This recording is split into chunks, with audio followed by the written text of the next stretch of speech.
So Chatur, whenever you're ready, you can start with probably, don't forget to start the recording and please introduce yourself and start. Yeah, thanks. Yep.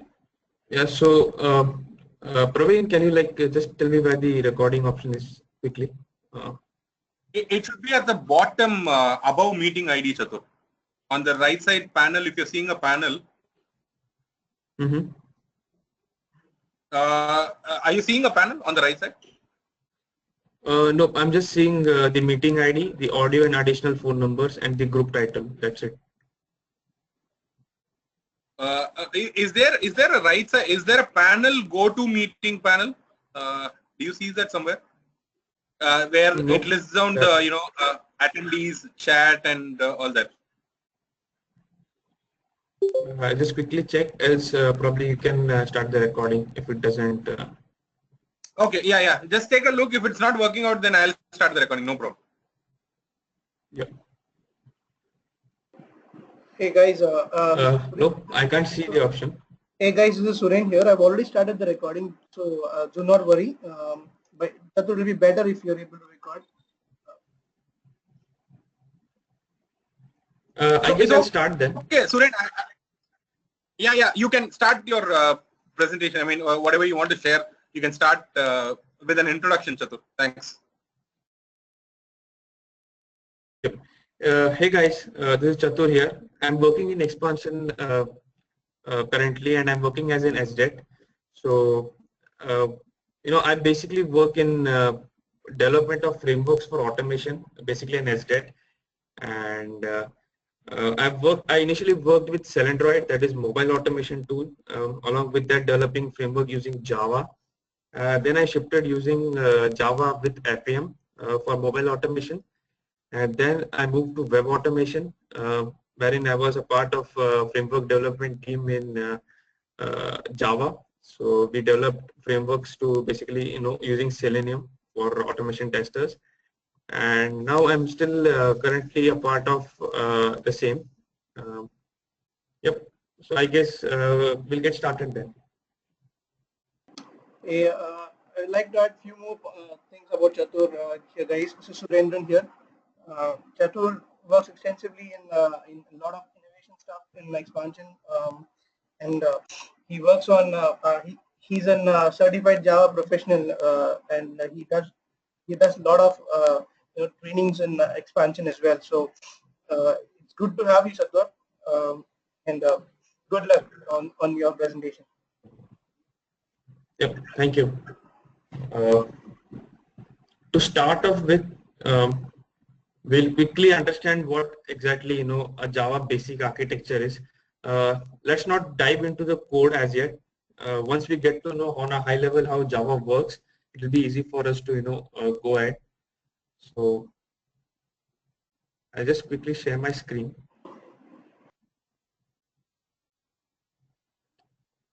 Is my screen visible?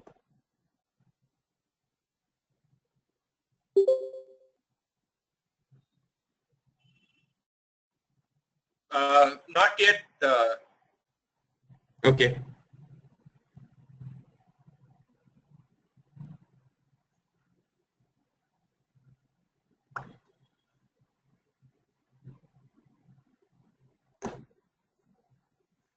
Just give me a minute.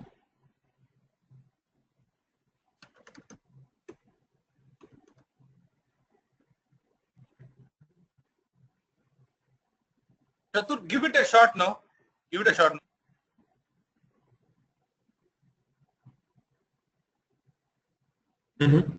Just 1 second.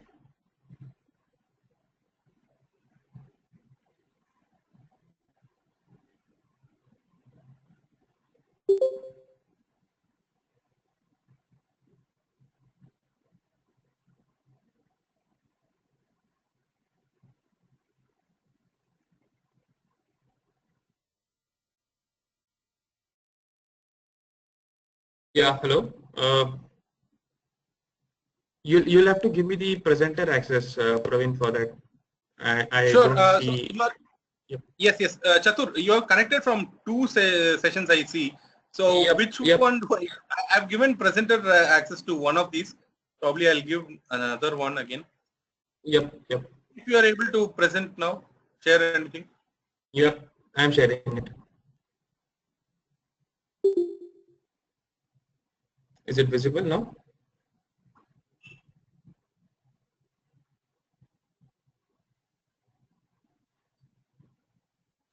Nothing yet. Is the screen visible now? Yes, Chatur. Okay. Yes, Chatur.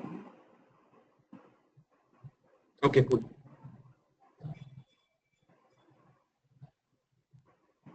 So I'll just quickly explain the architecture to everyone.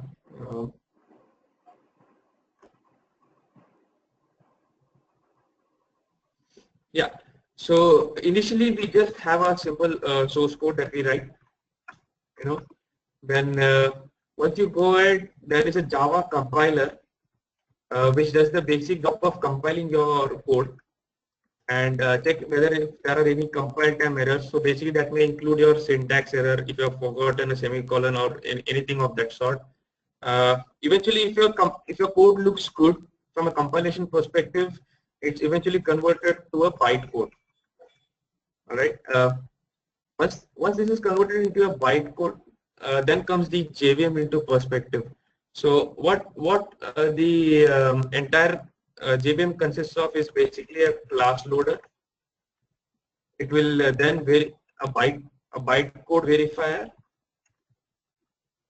and then the actual JVM with the JIT compiler. So not getting too much into the nitty-gritties of it, we'll just understand like the JVM is the base of everything here. So the JVM acts as a bridge from your Java code to your actual operating system. So via means of a JRE, that is a Java runtime environment. So yeah, that is the basic Java architecture that everyone should be aware of before jumping into the actual code. Now let's move on. I'm using Eclipse, and I believe everyone is aware with creating a Maven project. So I'm just going to go ahead and create a Maven project.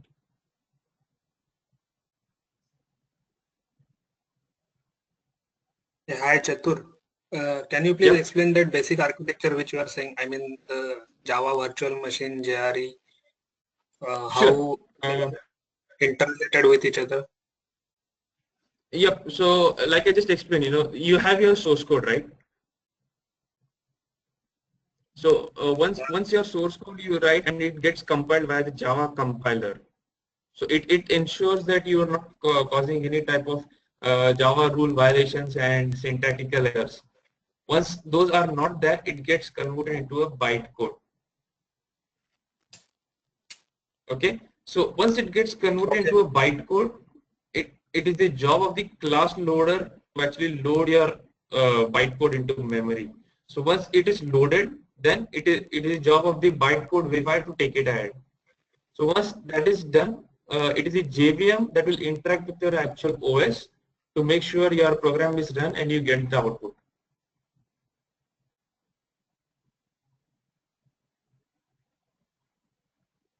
I guess then moving ahead.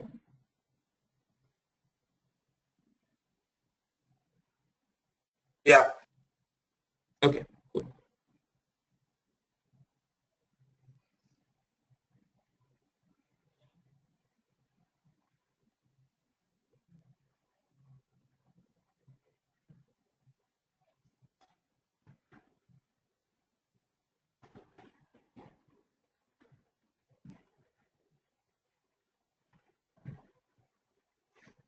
So I'm creating a simple Maven project right now, wherein I'll be demonstrating you some code examples.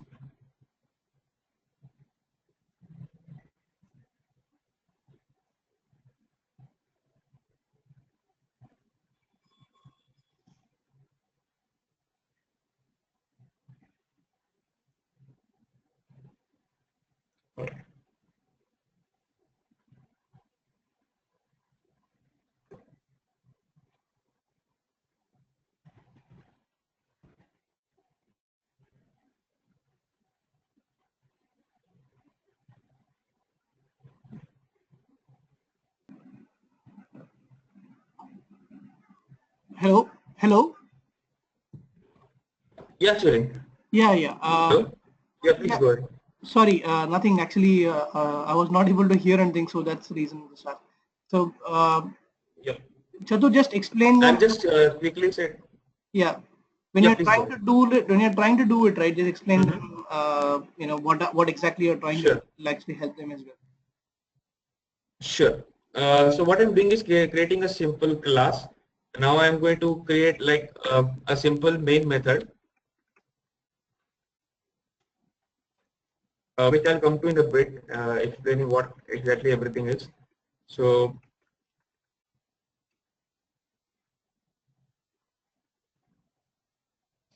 the main method actually does the job of executing a code. So for now, let's write a simple output.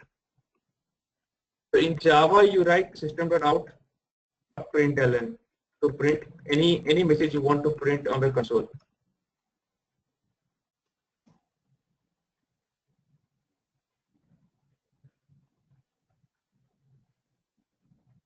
So let's say typical programmer introduction message, hello world. So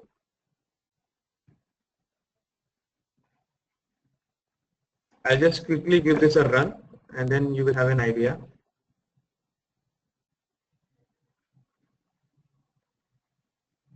There you go. As you can see, the hello world message is printed. So now let's start with the basic building blocks of this program. So the first building block is a class. So what is a class? So think of class as a template that will describe, what all attribute it has and probably give it some basic state to it. So like for example, if I'm saying string string name. So string name is basically nothing but an attribute that is given to a class. So once say you have a function,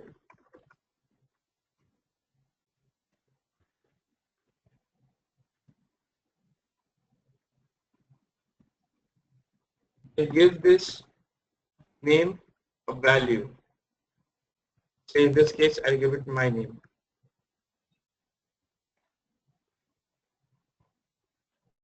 So once you give this a value, you're assigning a state to the attribute, and eventually the class has a state. So class is like a template that will hold different attributes, and it will hold describe the kind of state and the behavior that your actual instance would provide. So class. So once moving on right from class, if you want to use this class, you will have to create an object. So what is an object?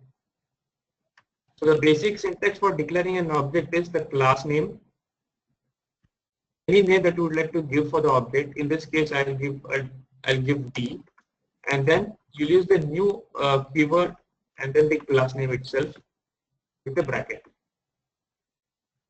Okay. So once you're doing this, once you say demo D, you're actually creating a reference for your class. And once you do a new demo, the object gets created. So your D dot, and then you'll do a set name.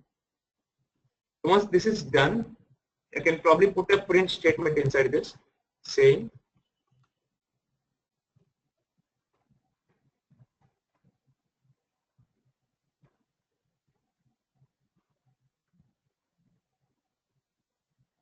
uh, give me the name. So for now, just comment this last statement out, and then I'll give this a quick run. There you go. I hope this is visible to everyone here. So as a starter, I want everyone of you to just give this a try now. Just create a simple class. Don't worry about what public is or what main is. Just create a simple class. Understand how the flow works. Understand how you are creating an object. And yeah, once everyone is done, quickly give me a ping saying that it's done. Then I'll move ahead. I want every one of you to try this.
Hello, Chatur.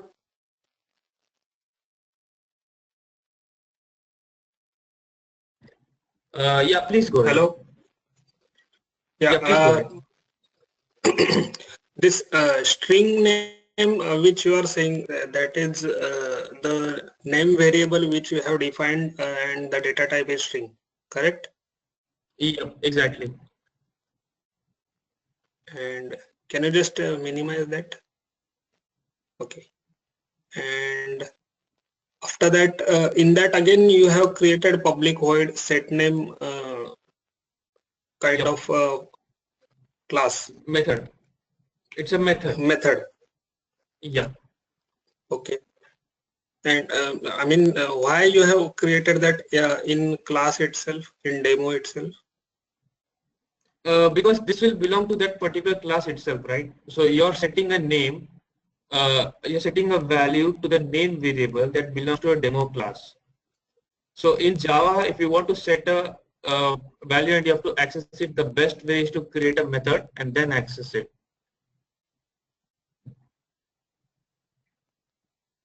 So consider, think of methods as an operation, means of doing some operation on the variables of your class. That would be a more simpler way to understand. So in this case, the operation that I'm doing is assigning a value to your variable. Okay, Chatur, Suren here. Yep. Yeah, Yep. I'd just like to add one more point here. Okay, guys. Okay, let's do this this exercise. You know, like a small exercise here. Let's take a say water bottle. Okay. So if water bottle is my object or okay. So what are the attributes of a water bottle? What all things? What are the attributes of a water bottle? Can anybody unmute yourself, or can you just try it out in the chat? Shape of the bottle. Shape of the bottle. Sorry, come again. Height of the bottle. Yes, that is the depth of the content, the water content, right? Okay. So these are my attributes to my water bottle, right?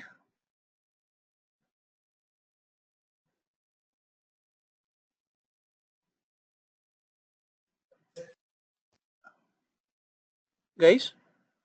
So yes, Suren, go on. yeah, see, when you take a water bottle, you have your depth, your content depth, your shape of the size, the zipper type, you know, all these things becomes my attribute of my water bottle. Okay.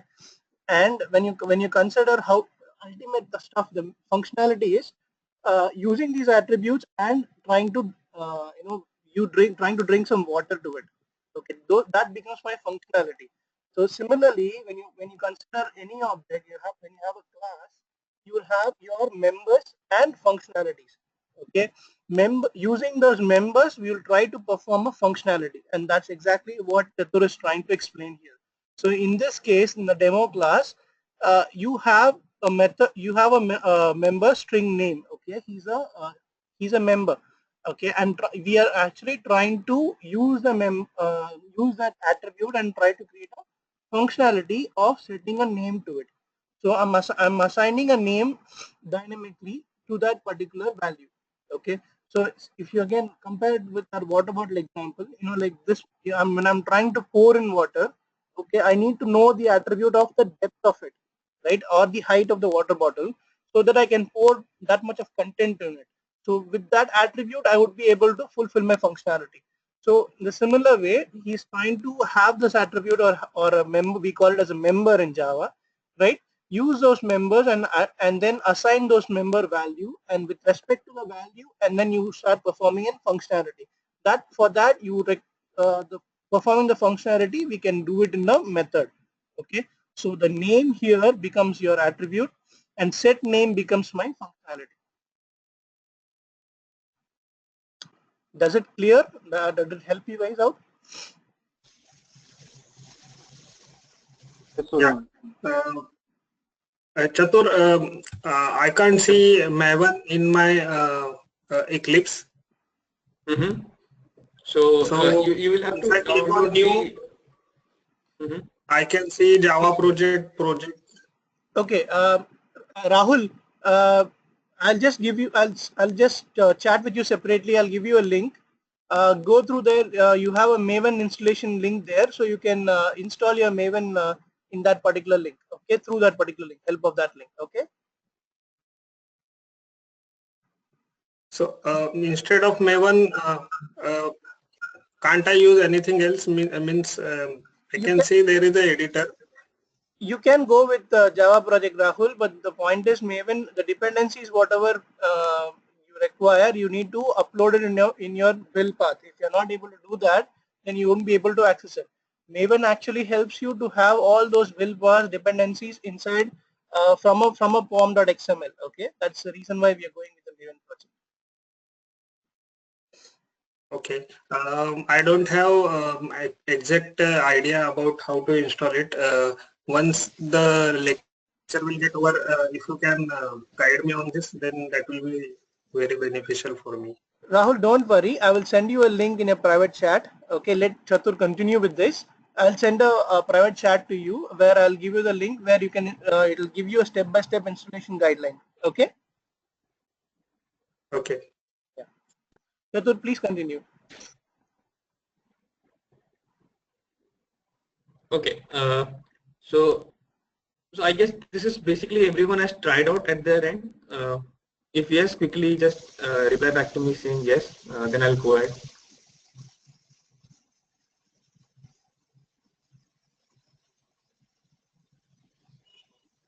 Yes, Chatur. Okay.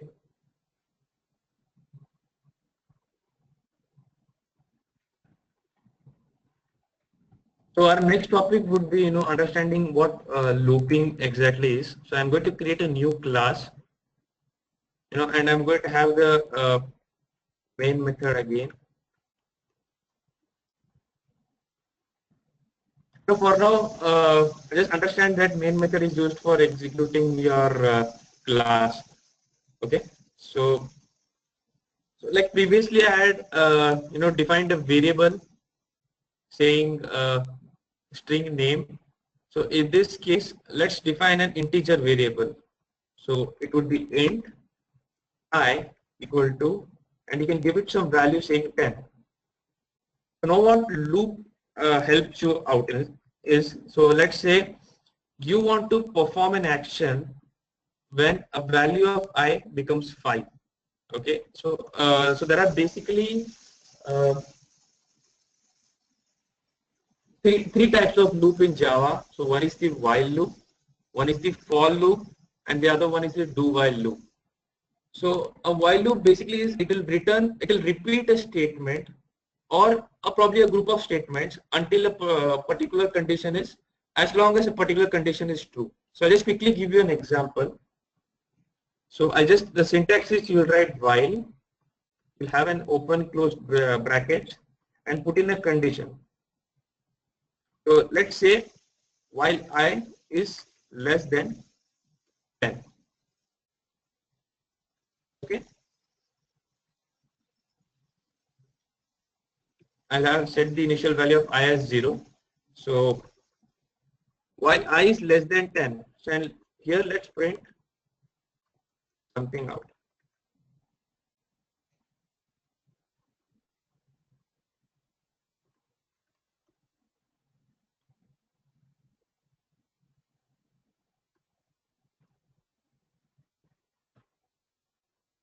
Okay. So before executing this, let me explain how this works. So your initial value of I is 0. So I'll just quickly increment the value of I2 here. Initial value of I is 0, it will come inside this while loop, it will check. So is 0 less than 10? So the condition evaluates to true. It will go ahead and print the value of I. And then I'm going ahead and incrementing the value of I by 1. So now the new value of I would be 1. So it will again go up back to the while, and now it will compare with the new value. So that would be 1. So is 1 less than 10? True. So it will come inside, it will again print the value of I and then increment it by 1. So on and so forth till it reaches 9. So once it reaches 9, after which it will move on to 10. So 10 is no longer less than 10 itself. That's when it will come out and print, and then that's when it will come out. So your loop will execute as long as the conditions are met. So I'll just quickly run this.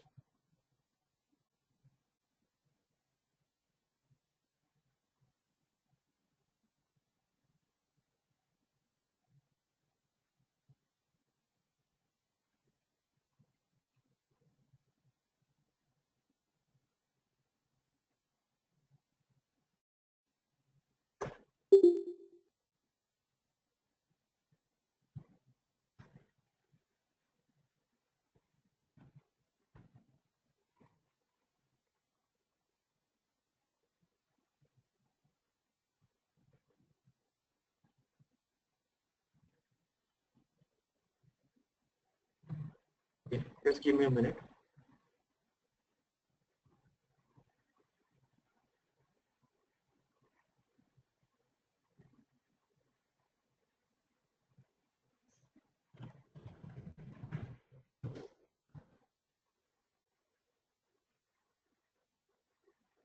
Okay, so there you go.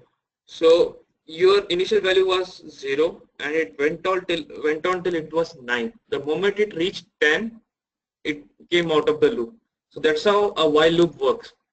Okay, so based on this example, I would like you to give it a try at your end right now and use any condition uh, and then print out a value and then let me know once you're done.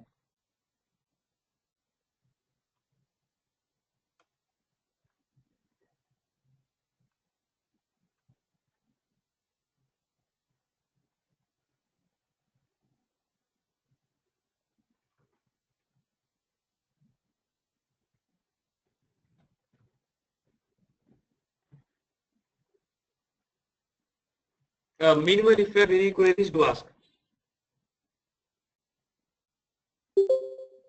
Chatur, will we be having a different session for string?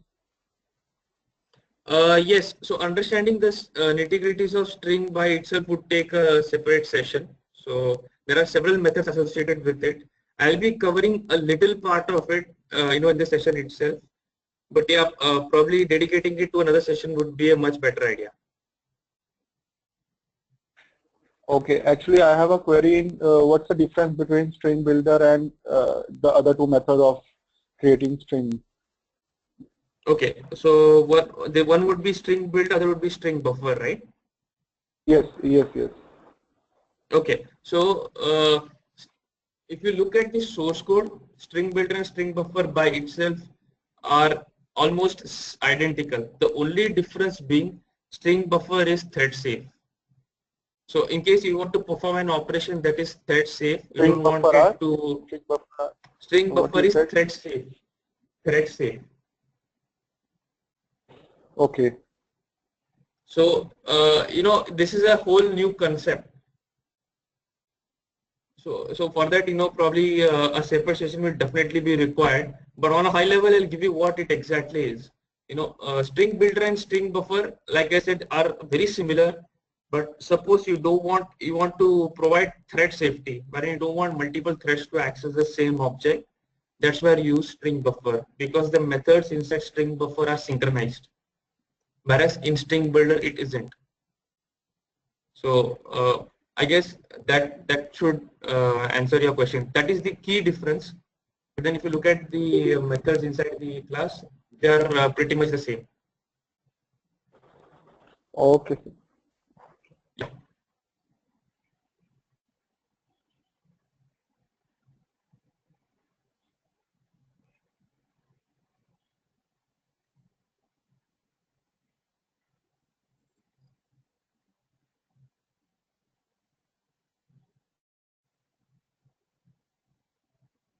Let me know once you have tried this out, then I can go ahead with another looping construct.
Okay, probably I'll just move it. And now I'm going to create a new class, and our next loop would be understanding the for loop.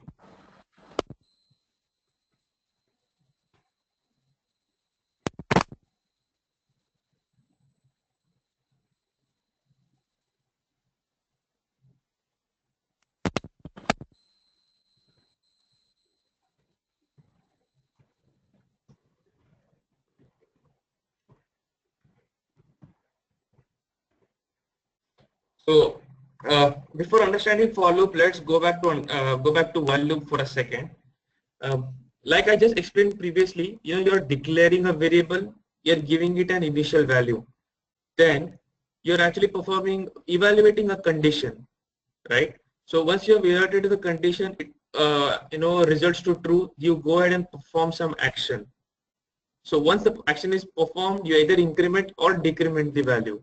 So if on the whole, if you look, this looks quite tedious, right? So so that should be a kind of looping structure wherein we must be able to do all these three things, in a short, concise way. So that's where for loop comes into the picture. So the basic syntax would be for. You can declare the variable here itself, saying int I equal to 0. Then the condition, just like what while loop had here, that was I less than 10. So you can just put it here, saying I less than 10. And then, if you remember, we had incremented this after the statement. So we can put that here itself. Once you're doing that, you have your declaration and definition, your condition evaluation, and your increment in the for parenthesis itself. So then you can just go ahead and just for now print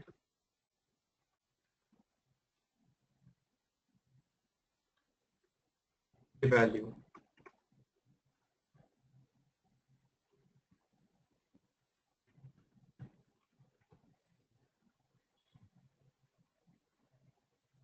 There you go. So quickly trying to explain this, I'll demonstrate this to you. I'm going to, so initially it will be int I equal to 0. It will check whether it is less than 10, same as while loop. It will go inside, print it, and the increment procedure will then take place. So yeah, please try this out and let me know once you're done.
Yep. So once everyone does, finishes doing this, then I'll quickly go ahead and explain the key scenarios when probably we'll be requiring for and while.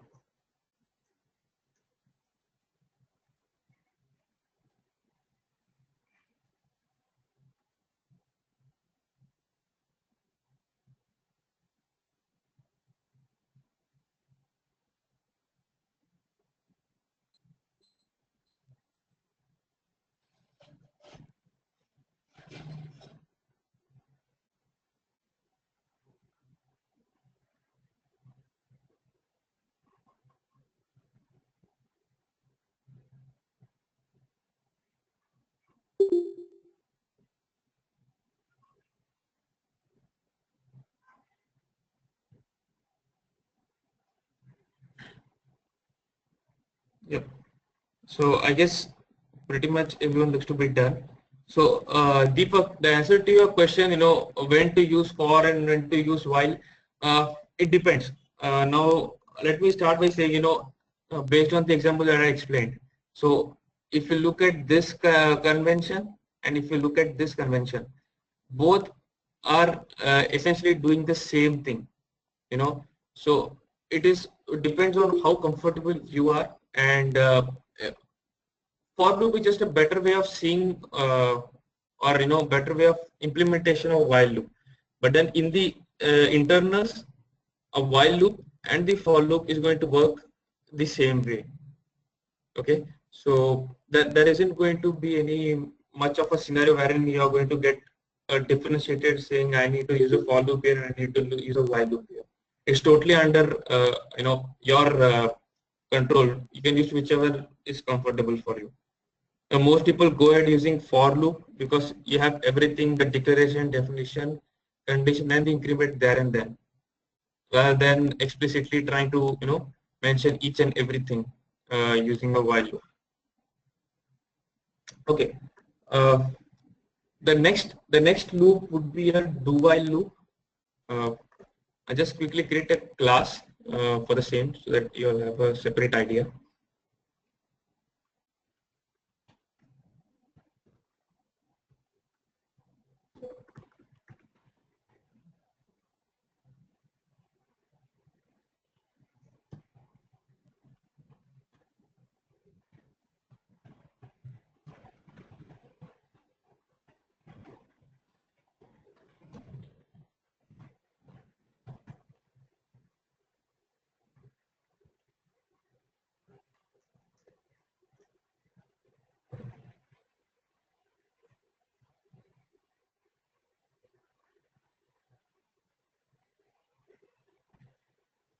Okay.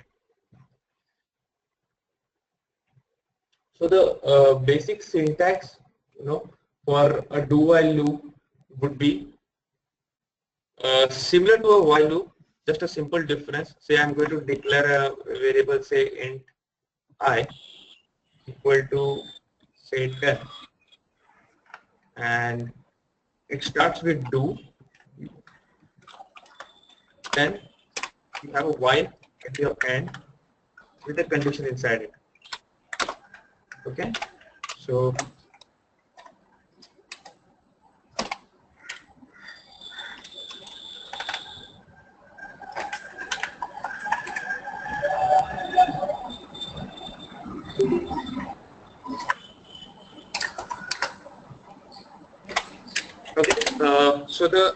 okay, I think someone is on unmute. Could you please mute your microphone? Thank you. Okay, so I have declared an int variable, integer variable that has an initial value of 0. So the first question that may be coming to your mind is what's the difference between a do while loop and a while loop? As some of you might have probably guessed it, a do while loop will first enter the loop without checking any condition. So the main difference here is your while loop will never execute if the condition is never met. But in do while loop, it will execute at least once. So since the condition is present at the end of the loop and not at the start, so this will enter the loop at least once. So let's run this.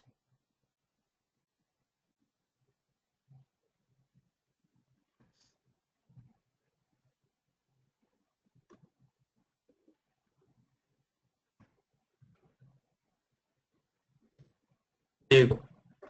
So this will first enter the loop and print the value and then increment it and then go ahead and checking it. So say what if our value was 9? In that case only 9 will get printed. So 9 came in, it got printed and then it incremented and then checked the condition. So let's try this out. So if this would have been the case with while, your 10 would never have gotten printed. So that's the basic difference. Please try this at your end and let me know once you're done.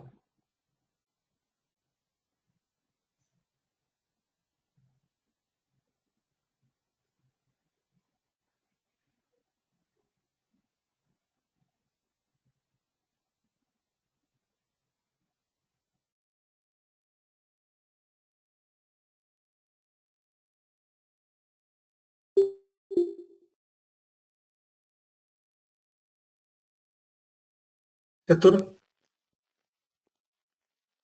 Yes. do we need to Can you please initialize please I repeat the equal question? to 10 at the initial? Can you please repeat the question? Your voice just was breaking. Do we need to initialize I equal to 10 at the start? Because in for loop we initialize at the time of declaration. I mean in for loop itself.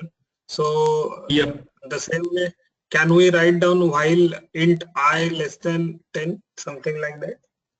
Yeah, sure. You can write it.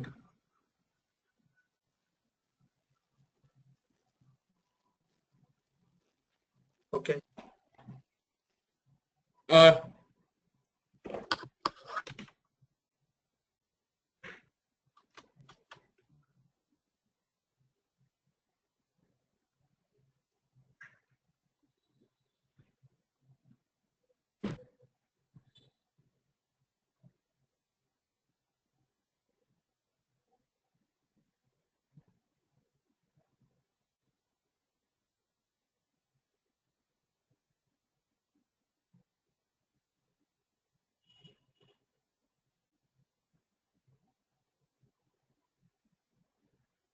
um, Praveen, are you there?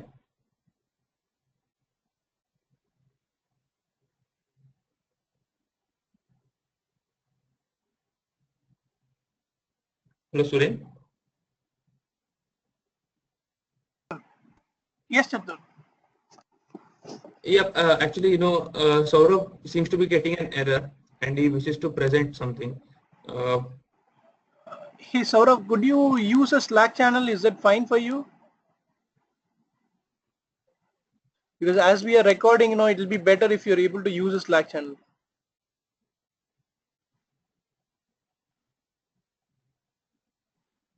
Saurabh?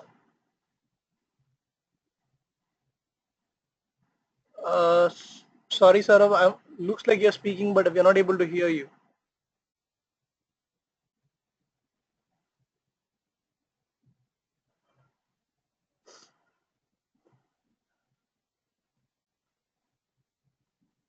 okay. Please let me know once you are done trying the do while loop. Great. Great, Deepak. Hey, Chatur. Mhm. Chatur, just also tell them about the for each loop, where Yep. Yeah, yeah. Yes, I'll be coming to that. Okay.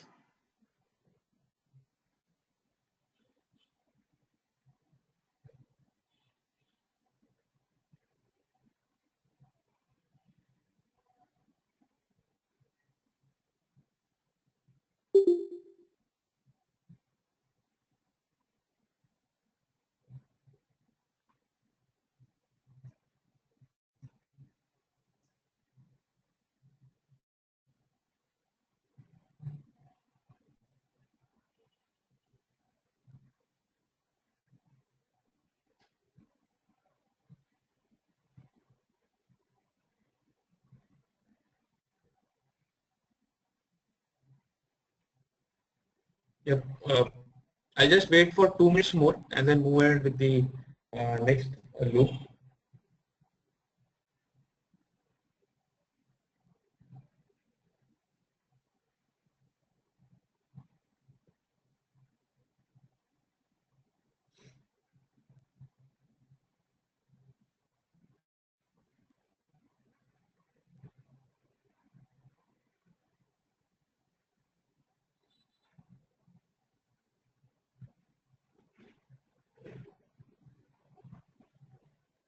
Okay.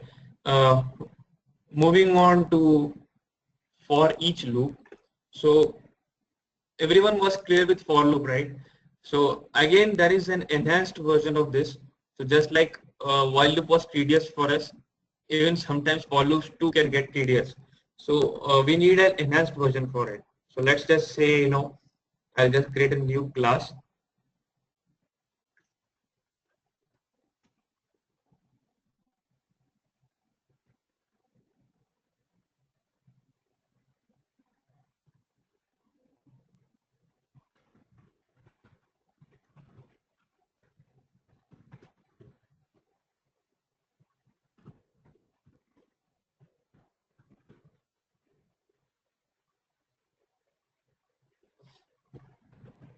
Okay.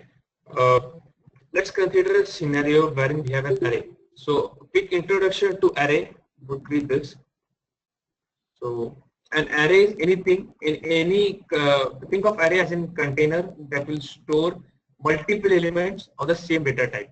So say in the previous example we had int I equal to 0. So I just held only one value. So what if we want I as a container to hold multiple integer values? So that is nothing else but an array. So I just put an opening closing bracket after int and I just specify what values I want in a curly brace. Say 1, 2, 3, 4. So this I is now a container or an array in technical terms that will hold all these values. So it is more than one. It will hold 1, 2, 3, 4. All these 4 values inside it.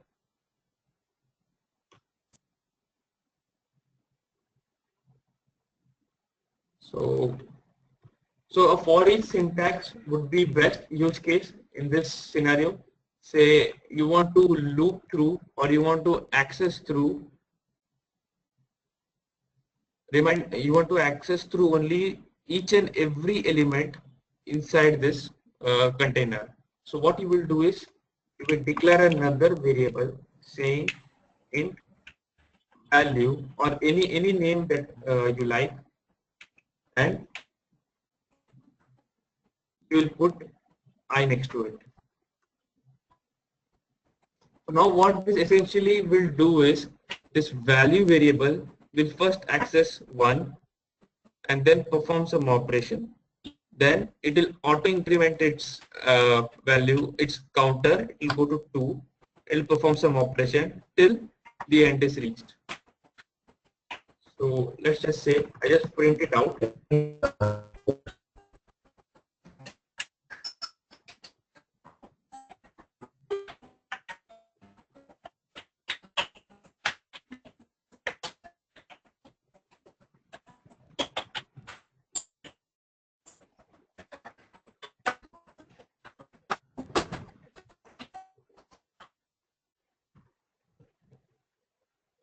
So as you can see, it went through each and every value and printed it.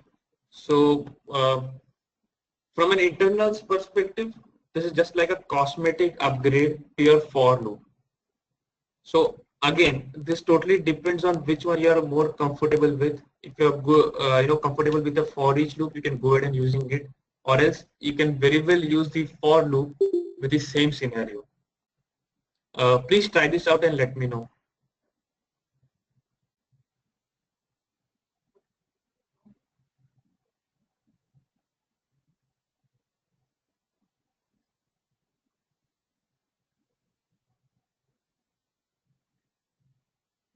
Chatur, can you please explain it again?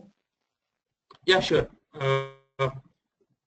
So you're clear with the concept of arrays, right, on a high level, which I just explained right now?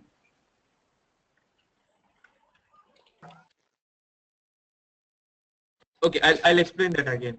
So initially in the while loop, we had declared an integer variable I that held a value 0.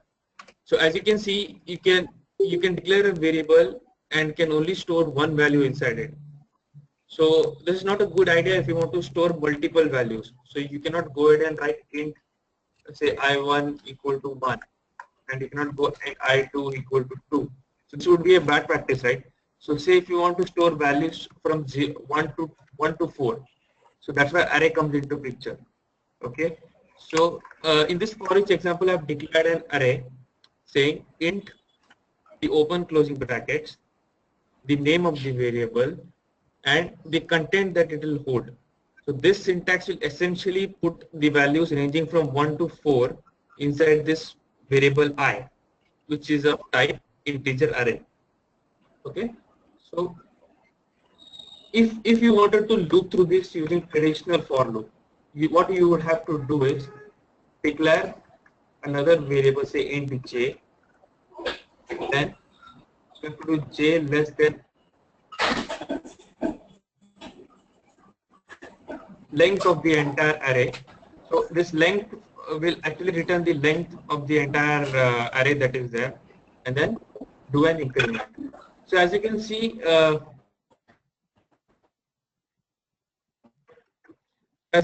this entire syntax is slowly getting more complex. So some people might prefer a clearer way to write this. So why not write it in this way? Right? For you can declare another integer with any name you want, which points to the container, that is the integer array. So what this will do is it will pick up every value inside it and then move inside the loop and perform some operation, which in our case is printing it. So in our case, it will pick up the value 1 initially. It will get stored. I'll just debug this and show you.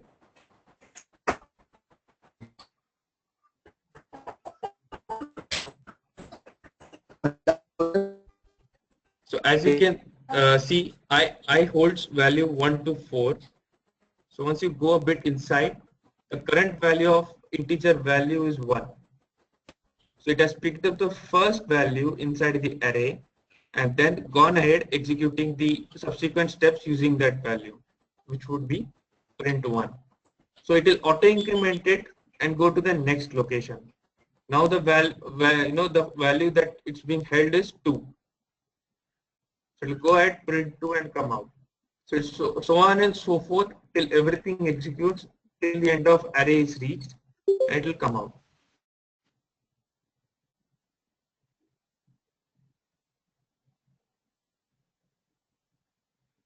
No, Deepak, there is no cosmetic upgrade to a while loop like we have for loop. Because on a programming level, if you think even from an industry perspective, while loops are less frequently used than for loops. So for loops is the way to go. Please try this out and let me know once you are done.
I just wait for 2 minutes more and then go ahead with I'll go ahead with the next topic.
All right, moving ahead. Our next topic would be if and else statements. So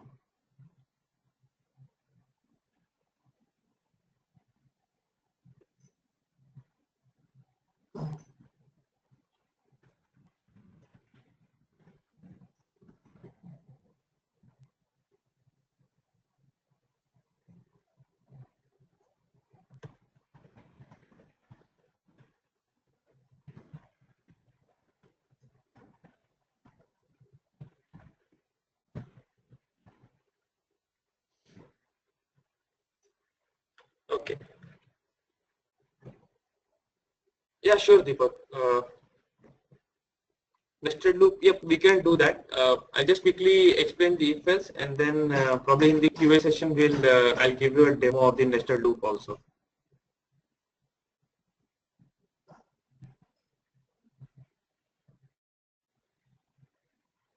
Okay, so say we have our variable int I, and we have some value 40 assigned to it.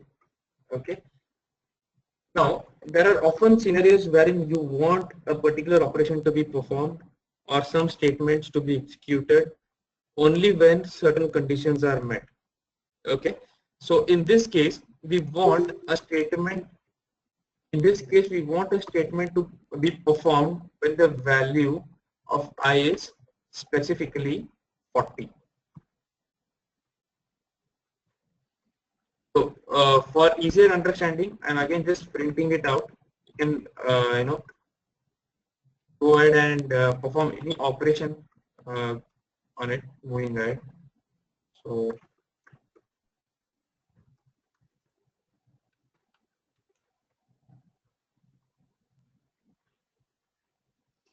okay, so what this condition essentially does is it is same as the condition evaluation that happens in while. It will check if I is equals to 40.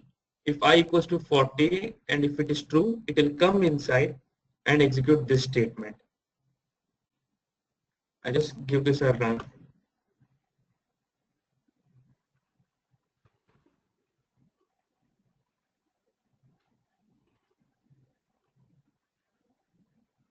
There you go. So it says inside if condition. Okay. So our next step for this would be, say the value of I is 50, and you want to check if it is equal to 40 and do an operation. If it isn't, you just want to go ahead and do something else. So that's where else statement comes into the picture. So the syntax would be else. This time no condition because this is linked with if. If this condition is true, then do this, else do that. This is how we can read the if else statement. So you can just go ahead and say I equal to I minus 10. We are performing an operation wherein we are reducing the value of I by 10. And then we go ahead and print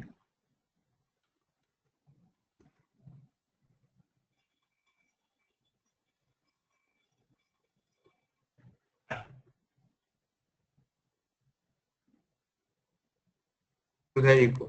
The value of I is 40. So it went inside the else statement. So once again, let's read through this. So whenever you are reading an if else condition, read like this. If I equals to 40, then execute this. Else execute that. So you can read it inside your minds and then you can execute the if else statement. Please try this at your end and let me know once you're done with it.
Okay. So I hope like everyone has tried if else at your end right now. So we'll take close to 10 minutes break right now. So we'll come back at 11:20. It's 11:10 at my end right now. So we'll take a break of 10 minutes and then we'll move ahead.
Yes, Suren.